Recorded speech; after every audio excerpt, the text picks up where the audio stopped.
Have you found that some of the problems are to do with drivers' lack of, how can I put it? I mean, I've been using your service for quite a few days before I came here. That's what I've come here with experience. Have you had drivers' awareness problems? Yeah, we have. All of our drivers have been through at least one awareness program on how to operate the lifts and all of that. It was a fairly extensive program to try and not only teach them how to operate a lift, but also how to be sensitive towards some of the people that be using them. And as I recall, we've also had a follow-up program for all drivers. In the near future, we're implementing a really major passenger relations training program for drivers. It'll be all drivers. That hopefully will be conducted within a year's time, and it's starting off to involve the drivers by surveying all the drivers, and from that survey we'll determine what drivers consider problems, whether it's dealing with passengers or problems that arise during their driving, or whether they're still having problems with the lifts operating or that type of thing. And so, in addition to what we've done regarding lifts, specifically, we're getting into this extensive passenger relations program. I saw a notice somewhere which said something like June the 4th or June the 6th, all RTD routes will be accessible. It didn't take a year on it. It looked official in the Atlantic, one of the Atlantic.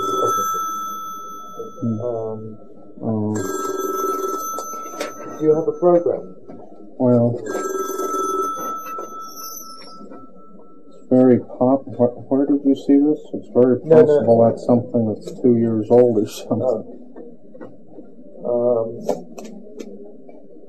Do you plan, on keeping some buses without wheelchair lifts, or do you have a long-term?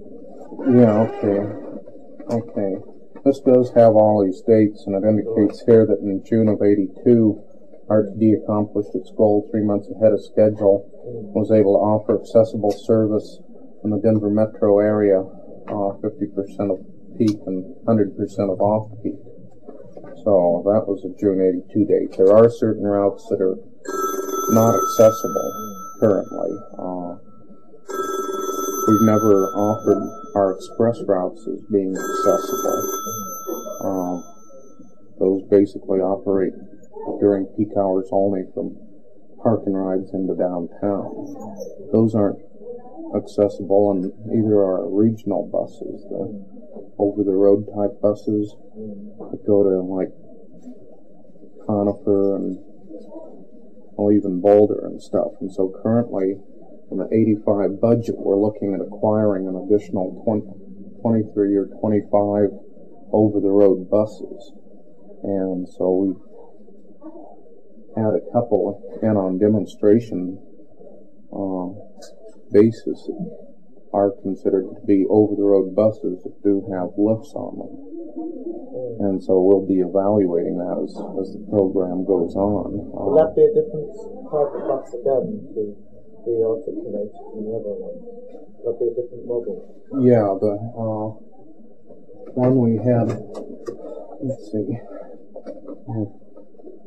we were evaluating that particular bus there, which is an alteration from the GM model. Yeah, right. Nicknamed Darth Vader.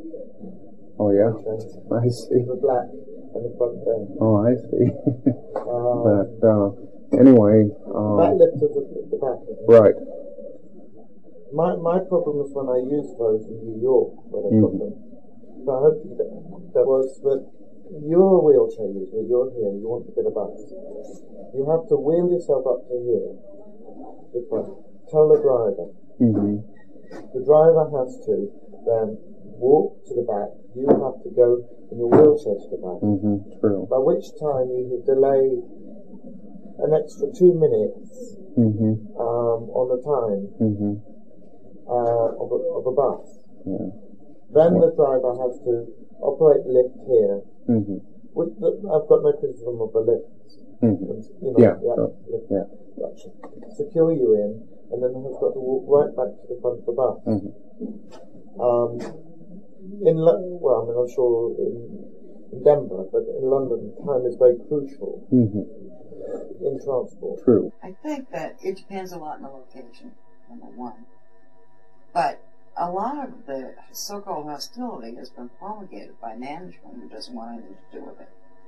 So they will say things to the union like, well, if we put lifts on buses and we have disabled people taking 60 seconds to get on a bus, your schedules will be screwed up.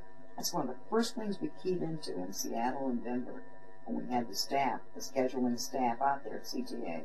We said, how bad were your schedules disrupted, and how long did it take you to readjust? You know what the answer was in both places? What? No schedule disruption. No schedule disruption. There really wasn't. And when you get a situation like Chicago, where the rush hour buses are coming every 5 minutes, every 10 minutes on the outline of other lines, where you've got a lot of times 2 buses, the same line will come along at the same time. One's full, one's empty. So obviously you get on the second bus that comes by. I mean, their scheduling is all screwed up anyway, if it's supposed to be bam, bam, bam, And it doesn't take that long to stop and load a disabled person all back from the bus. I was interested, the other arguments that CTA used was, well, in Chicago, the people won't allow it. I mean, they'll be late for work all those stupid things. In going to communities where there was mainline transportation and watching how the general public acted, and I do not think the people in Denver and Seattle are any nicer than those in Chicago, or those in Chicago are just, ghastly people. I mean, they're not. The point is, the lift came up, if someone was standing where the chair was going to be, they pushed back. And they pushed back until the person was clamped down in the tie-down, and then, and they just moved up. There was no problem. Judy was with me on our junket back to Denver and then Seattle 2 weeks ago. And we were riding the buses all the time, and the other guy, Mike, both of whom are in wheelchairs. There was no problem with 2 people getting on. And we were on in the rush hour. No problem with people. No, they're used to it. The drivers are used to it. The lift sounds.